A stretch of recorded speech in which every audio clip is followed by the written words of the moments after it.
ഈ അഗസ്റ്റിൻ സഹോദരന്മാർ എന്ന് പറയുന്ന ഈ ട്രീ കട്ടർ കള്ളന്മാർ, ഇവന്മാർ എന്തുമാത്രം കള്ളത്തരമാണ് ജനങ്ങളുടെ മുഖത്തു നോക്കി യാതൊരു ഉളുപ്പുമില്ലാതെ യാതൊരു ഭാവഭേദവുമില്ലാതെ അവരെ വിശ്വസിപ്പിക്കുന്ന രീതി തട്ടിവിടുന്നത് എന്ന് ചിന്തിച്ചു. എനിക്കിൻ്റെ ഒരു വിശ്വാസം ഭാവി തലമുറയിൽ MBA വിദ്യാർത്ഥികൾക്ക് ഇതൊരു പഠന വിഷയമാക്കാൻ കൊള്ളാം.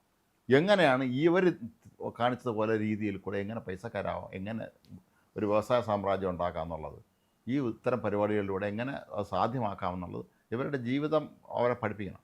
നമ്മളെ അമ്പരപ്പിക്കുന്ന ഒരു സംഭവം തന്നെയാണ്. കാരണം ഏതാണ്ട് 20ഓളം തട്ടിപ്പ് കേസ്, വഞ്ചന കേസ്, ഇതെല്ലാം കോടതിയിൽ കുറ്റപത്രമായി കിടക്കുന്ന മരമുറി, ഇത് ഏതൊക്കെ രീതിയിൽ തട്ടിപ്പ് നടത്താമോ അതെല്ലാം നടത്തിയിട്ട് ഈ സമൂഹത്തിലെ ഏറ്റവും നിലയും വിലയുമുള്ള പദവിയിൽ വന്ന് ഇരിക്കുകയാണ് ഇവർ 2-3 പേര്. ഒന്ന് ആലോചിക്കുക, നമ്മുടെ ഈ സമൂഹം, ഈ കേരള സമൂഹം, ഈ പൊതുജനത്തിനൊക്കെ എന്താണ് സംഭവിച്ചത്? ഇവര് സമൂഹത്തോട് ആഹ്വാനങ്ങൾ നടത്തുകയും എങ്ങനെയൊക്കെയാണ് ഇവിടുത്തെ നിലവിലെ സ്ഥിതികൾ പോയിക്കൊണ്ടിരിക്കുന്നതിനെ കുറിച്ചുള്ള അവരുടെ കൃത്യമായ നിലപാട് വ്യക്തമാക്കുകയും ചെയ്യുന്നുണ്ട്. അതാണ്. അപ്പോൾ എങ്ങനെയാണ് ഇവർ ഒരു സത്യത്തെ പ്രതിരോധിച്ച് കള്ളമാക്കി മാറ്റുന്നതിന് ഏറ്റവും വലിയ ഉദാഹരണമാണ് 2 ദിവസം മുമ്പ് ചോറ്റാനിക്കര മജിസ്ട്രേറ്റ് കോടതിക്ക് മുമ്പിൽ നടന്നത്. അപ്പോൾ അന്ന് നമ്മളൊരു നിലപാട് പറഞ്ഞിരുന്നു. ആ നിലപാടിൽ തന്നെ ഞാൻ ഉറച്ചു നിൽക്കുന്നു. അതായത് അന്ന് ഈ മാധ്യമപ്രവർത്തകരുടെ മുന്നിൽ ഈ റോജി അഗസ്റ്റിൻ എന്ന് പറയുന്ന ഇവരുടെ മാസ്റ്റർ ബ്രെയിൻ, ഇവനാണ് ഇതിൻ്റെ യഥാർത്ഥ കള്ളൻ എന്ന് പറയുന്നത്, ഇവനാണ് ഇതിൻ്റെ ആശയം. ഈ ഇവന്മാരെ കേസുകൾ അന്വേഷിച്ച ഒരു പോലീസ് ഉദ്യോഗസ്ഥൻ കൃത്യമായിട്ട് എന്നോട് പറഞ്ഞു, ഇവനാണ് മാസ്റ്റർ ബ്രെയിൻ, അവനാണ് ഈ മറ്റവന്മാരെ 2 പേരെയും കൊണ്ടും ഇത് ചെയ്യിക്കുന്നത്. എന്ന് വെച്ചാൽ അവന്മാർ തീർത്തും മോശമൊന്നുമല്ല, സംസാരിച്ച ആളെ കുപ്പിയിലിറക്കാനും ആ ആൾക്കാരോട് അത്ര രീതിയിൽ ഷൗട്ട് ചെയ്ത് കള്ളം പറയാനും അവർ മിടുക്കന്മാരാണ് എന്ന് എന്നോട് കഴിഞ്ഞ ഒരാഴ്ച മുമ്പ് ഒരു ഉദ്യോഗസ്ഥൻ പറഞ്ഞതേ ഉള്ളൂ. ആ പറഞ്ഞ് ഏതാണ്ട് ഒരു 3-4 ദിവസം കഴിയുമ്പോഴാണ് ഈ സംഭവം നടക്കുന്നത്. അതായത് ചോറ്റാനിക്കര മജിസ്ട്രേറ്റ് കോടതിയുടെ മുമ്പിൽ വെച്ച് ഇയാൾ ഏഷ്യാനെറ്റിൻ്റെ ലേഖകരോട് കയറി ചൂടാകുകയാണ്. എന്താ ജാമ്യം ഇല്ല, വാറണ്ടാണെന്ന് നിങ്ങളോട് ആരാണ് പറഞ്ഞത്? എവിടെ വാറണ്ട്? തെളിവ് കൊണ്ടുവരൂ. നിങ്ങൾ കള്ളത്തരം വ്യാജ വാർത്ത പ്രചരിപ്പിക്കുന്നവന്മാർ, നിങ്ങൾ ഒരു മനുഷ്യ, എവിടെയാണ് നിങ്ങൾക്ക് വാറണ്ട്? ഇതാണോ മാധ്യമപ്രവർത്തനം? ഇങ്ങനെയാണോ നിങ്ങൾ ചെയ്യുന്നത്? നിങ്ങൾ എന്തൊരു മാധ്യമപ്രവർത്തനം, നിങ്ങൾ എന്ത് പച്ചക്കള്ളമാണ് പറയുന്നത്? നിങ്ങൾ കൊണ്ടുവരൂ, ഞാൻ ഇപ്പം കൊണ്ടുവരൂ, ഞാൻ ലൈവ് വരാം, ഞാൻ നിങ്ങൾ പറയുന്നിടത്ത് വരാം, ലൈവ് ചെയ്യാം, അങ്ങനെ ഇങ്ങനെ. ഇയാൾ ഭയങ്കരമായിട്ട് റൈസ് ആവുകയാണ്. നമ്മൾ ചിരിച്ചോണ്ട് നിൽക്കുകയാണ്, നമ്മളിത് കണ്ടോണ്ട് ചിരിച്ചോണ്ട് നിൽക്കുക. അപ്പോൾ സഹോദരനെ ഇനാം പ്രഖ്യാപിച്ചിട്ട് അധികം സമയം ആയിട്ടില്ല. അതായത് ഇവന്മാരെ ഒരു തന്ത്രം മനസ്സിലായോ? ശത്രുവിൻ്റെ പാളയത്തിൽ അങ്ങോട്ട് കയറി ആദ്യമേ ആക്രമിക്കും. അപ്രതീക്ഷിത ആക്രമണത്തിൽ ശത്രുക്കൾ പകച്ചു പോകും. ആ നിമിഷം എന്തു പറ്റും? നമ്മൾ ഓടി രക്ഷപ്പെടാം. മനസ്സിലായില്ലേ?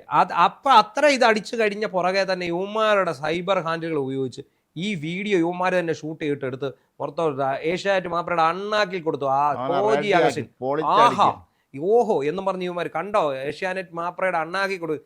ഇത് എല്ലാം നമ്മൾ സമ്മതിക്കുക. ഈ CPM സൈബർ ഹാൻഡിൽ ഉളുപ്പ് നാണന്മാർക്ക് അത് ഇല്ല. അതെ, എന്നാൽ പോലും നിങ്ങൾ താങ്ങുമ്പോൾ ഒരു അല്പമെങ്കിലും യോഗ്യതയുള്ള ഒരുത്തിനെ താങ്ങുക. ഇത്തരം പരമനാറികളെ താങ്ങാതിരിക്കുക ഒന്ന് ആലോചിച്ചോണം. ഉടനെ യുവന്മാർ, എൻ്റെയൊക്കെ സുഹൃത്തുക്കളായിട്ടുള്ള സൈബർ പോരാളികളുണ്ട് CPM, ഇവരിത് എടുത്തങ്ങ് ഇടുകയാണ്. ഏഷ്യാനെറ്റ് മാപ്രെ പൊളിച്ചടക്കി റോജി അടിക്കടാ കൈ. എന്ത് കാര്യത്തിന്? എടാ, ഏഷ്യാനെറ്റിനോട് നിങ്ങൾക്ക് മാനസികമായിട്ട് വിയോജിപ്പുണ്ട്, ഓക്കെ, പക്ഷേ ഇല്ലാത്ത ഒരു കാര്യത്തിന് നിങ്ങൾ എന്തിനാ ഏഷ്യാനെറ്റിനെതിരെ കൈയടിക്കാൻ പോകുന്നു? കൃത്യമായ മറുപടി അവർ കൊടുത്തിട്ടുണ്ട്. അതെ, ഈ ജെവിൻ ടുട്ടു എന്ന് പറയുന്ന ചെറുപ്പക്കാരനാണ്. എനിക്ക് അദ്ദേഹത്തിൻ്റെ അച്ഛനെ പരിചയമുണ്ട്. അദ്ദേഹത്തിൻ്റെ അച്ഛൻ ബാങ്ക് മാനേജരായിരുന്നു. എൻ്റെ നാട്ടിൽ ബാങ്ക് മാനേജർ. എനിക്ക് ഹൗസിംഗ് ലോണിന് അന്ന് തന്നത് ഇദ്ദേഹം, കേരള ഗ്രാമീണ ബാങ്കിൻ്റെ മാനേജറാണ്. അന്ന് അദ്ദേഹം എന്നോട് പറയുന്നത്, മോൻ മനോരമയിലായിരുന്നു, ഇപ്പോൾ ജെവിൻ ടുട്ടു എന്നാണ് പേര്. എനിക്ക് അങ്ങനെ ഈ ചെറുപ്പക്കാരനെ എനിക്കറിയാം. പക്ഷേ ഈ ജെവിൻ ടുട്ടു അടക്കം അവിടെ പകച്ചുപോയി. ഓൺ ദ സ്പോട്ടിൽ തന്നെ ഇവന് മറുപടി കൊടുക്കണമായിരുന്നു. കൊടുക്കേണ്ടത് എന്താണ്?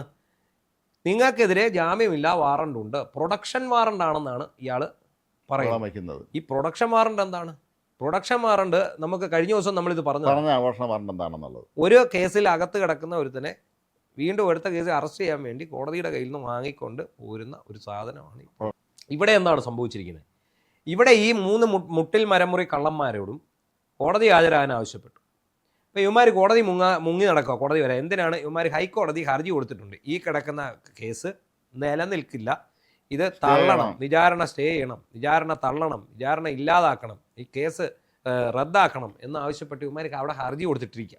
അപ്പോൾ ആ കൊടുത്തിട്ടിരിക്കുന്ന ഹർജിയിൽ ഒരു തീരുമാനം വരുന്നിടം വരെ ഇവന്മാർ ഈ കോടതി ഹാജരാകാൻ നടക്കുകയാണ്. കാരണം ഇവിടെ കുറ്റപത്രം വായിച്ച് കേൾപ്പിക്കാനാണ് ഈ വിളിക്കുന്നത്.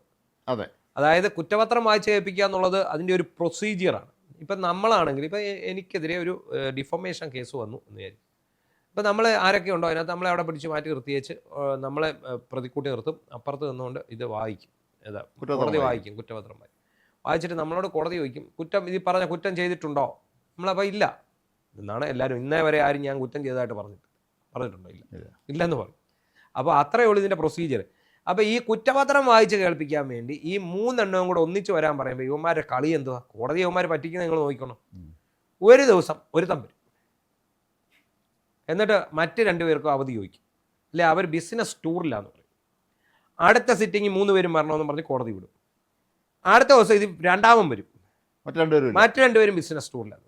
ഇങ്ങനെ ഇവന്മാർ ഈ 3 പേരുള്ളതുകൊണ്ട് 3 അങ്ങോട്ടും ഇങ്ങോട്ടും കൂടെ ഒത്തു കളിച്ച് അങ്ങോട്ടും ഇങ്ങോട്ടും ചാടി നടക്കുക.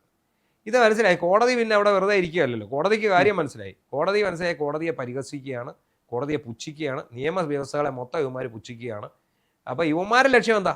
വിചാരണ ഹൈക്കോടതി സ്റ്റേ ചെയ്യണം അവിടെ. പക്ഷേ ഹൈക്കോടതിയെ സ്റ്റേ ചെയ്യാൻ തയ്യാറല്ല. അപ്പോൾ അതിനുശേഷം ഇവന്മാർ വരത്തുള്ളൂ. അപ്പോൾ ഇവന്മാരിങ്ങനെ വരാതിരുന്നപ്പോൾ എന്ത് ചെയ്തു? ഈ 3 പേർക്കും ജാമ്യമില്ല വകുപ്പ് പ്രകാരം വാറണ്ട് ഇട്ടു. വാറണ്ട് ഇട്ടു എന്ന് പറഞ്ഞാൽ അതിന് അർത്ഥം പോലീസിന് കൊടുത്തിട്ടുണ്ട്, ഇവന്മാരെ തൂക്കിക്കൊണ്ടുവരാൻ പറഞ്ഞു. പിന്നെ ഇവന്മാരായതുകൊണ്ട് പോലീസ് തൊടത്തില്ല, പേടിയാണ്. ഇവന്മാരെ കയ്യിലില്ലാത്ത ഉടായ്പില്ല. അത് CPM ആണെങ്കിലും കോൺഗ്രസ് ആണെങ്കിലും ഭരിക്കുമ്പോൾ ഇവന്മാർക്ക് വേണ്ടപ്പെട്ട ആളുകൾ അതിനകത്തുണ്ട്. കാരണം ഇവന്മാർ ചിലപ്പോൾ ഇവരെയൊക്കെ തട്ടിപ്പിൻ്റെ പങ്ക് പറ്റിയിട്ടുള്ള എല്ലാ രാഷ്ട്രീയക്കാരും ആയിരിക്കണം. അപ്പോൾ അപ്പോഴും ഇവന്മാരൊരു പണി കാണിച്ചു. ഈ കോടതി ജാമ്യമില്ല വാറണ്ട് പുറപ്പെടുവിച്ചു എന്ന് പറഞ്ഞ് വാർത്ത ഫ്ലാഷ് വന്നതിൻ്റെ തൊട്ട് പിന്നാലെ 2 ആശാന്മാർ പോയി കോടതിയിലേക്ക് കാര്യം. അപ്പോഴത്തേക്ക് അവരെ എന്ത് ചെയ്തു? അപ്പം ഞാൻ ഇന്നലെ പറഞ്ഞ പോലെ തന്നെ അപ്പോഴേ കോടതി എന്തോ ചെയ്യും, ജാമ്യക്കാരുണ്ടോ എന്ന് ഉണ്ട്, ജാമ്യം എടുക്കും, അങ്ങ് വിടും. അപ്പോൾ ഒരുത്തൻ എന്ത് ചെയ്യും?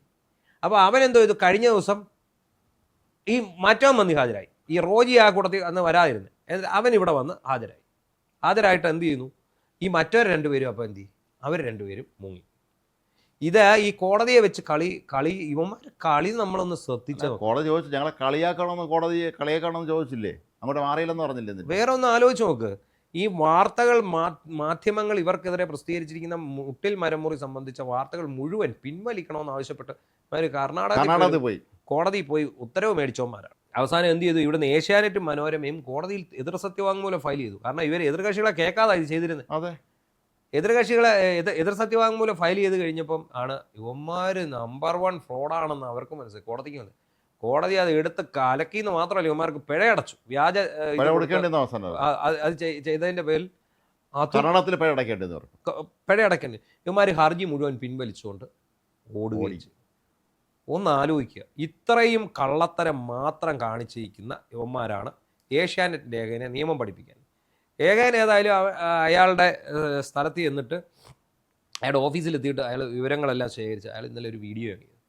ഈ എന്താ അയാളുടെ പേര്? മറ്റേ റോജി അഗസ്റ്റിൻ്റെ ഈ ജൽപ്പനങ്ങളെല്ലാം പൊളിച്ചടുക്കി ഈ ജെവിൻ ടുട്ടു എന്ന് പറയുന്ന ആ ചെറുപ്പക്കാരൻ്റെ വീഡിയോ വന്നതോടുകൂടി അവന്മാര് ഷൂ എന്ന് മാത്രമല്ല ഇത്രത്തോളം കള്ളന്മാർ ഇപ്പം അവർക്കും അതറിയാം.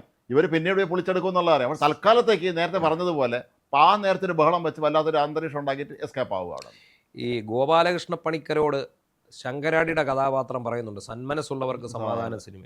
എണ്ണീക്കട അവിടുന്ന് നിന്നെ വളർത്തിയാൽ എന്നെ പോലുള്ള വക്കീലന്മാരുടെ കഞ്ഞൂടി മുട്ട് എണ്ണീക്കട അവിടുന്ന് പറഞ്ഞ് ഗോപാലകൃഷ്ണ പണിക്കരെ ഇറക്കി വിടുന്നുണ്ട്. എന്താ ലോ പോയിന്റ് ഗോപാലകൃഷ്ണ പഠിപ്പിക്കുകയാണ്, ഇങ്ങനെ ചെയ്താൽ മതി എന്ന് പറഞ്ഞ പോലെ ഈ 3 എണ്ണത്തിനെ പിടിച്ച് അകത്തിട്ടില്ലെങ്കിൽ ഇവന്മാർ കോടതിയെ മാത്രമല്ല ജഡ്ജിമാരെ മാത്രമല്ല ഇവന്മാർ ഇവിടെ എന്തൊക്കെ കലാപം സൃഷ്ടിക്കാമോ അതെല്ലാം സൃഷ്ടിക്കും. അവന്മാർ വളരെ നൈസായിട്ട് ഊരി പോവുകയും ചെയ്യും. അവന്മാർ ഇവിടെ വിലസുകയും ചെയ്യും. കാരണം അത്ര കള്ളന്മാരാണ്, കുരുട്ടുബുദ്ധിക്കാരാണ്, എന്ത് തരികിട പണിക്കും യാതൊരു മടിയില്ലാത്തവന്മാരാണ്. അപ്പോൾ ഇത്തരം ആൾക്കാരെയാണ് ഇവിടുത്തെ CPMകാർ അവരുടെ ലക്ഷ്യം എന്താണ്? CPMകാരുടെ ഇഷ്ടം എന്താണ്? പിണറായി വിജയന് അനുകൂലമായിട്ട് നിൽക്കുന്നു. ഒന്ന്. രണ്ട് ഏഷ്യാനെറ്റ് ന്യൂസിനെ എതിരെ സംസാരിക്കുന്നു. അവർക്ക് ഏറ്റവും വലിയ രണ്ട് കാര്യം, മിനു ജോണിനെതിരെയും ഷായസ് കറിയായിക്കെതിരെയും സംസാരിക്കുന്നവരെ അവർക്ക് ഭയങ്കര ഇഷ്ടമാണ്. അതിപ്പോൾ ആര് സംസാരിച്ചെന്ന് പറഞ്ഞാലും, അതിപ്പം നമ്മുടെ ഗോവിന്ദചാമി വന്ന് സംസാരിച്ചെന്ന് പറഞ്ഞാലും അവന്മാർ ഗോവിന്ദചാമിക്ക് ജയ് വിളിക്കുന്ന ടീമുകളാണ്. പക്ഷേ നമ്മുടെ നിയമ സംവിധാനങ്ങൾ, അതുപോലെ തന്നെ നമ്മുടെ നിയമപാലകർ ഇവരുടെ സ്വാധീനവും ഇതും മാധ്യമ ഇതും കണ്ടുകൊണ്ട് ഒരിക്കലും ഇവർക്ക് കീഴ്പ്പെടാതെ നിൽക്കണം. അല്ലെങ്കിൽ ഒരു വലിയ വിപത്ത് തന്നെ ഈ കേരളത്തിൽ സംഭവിക്കും.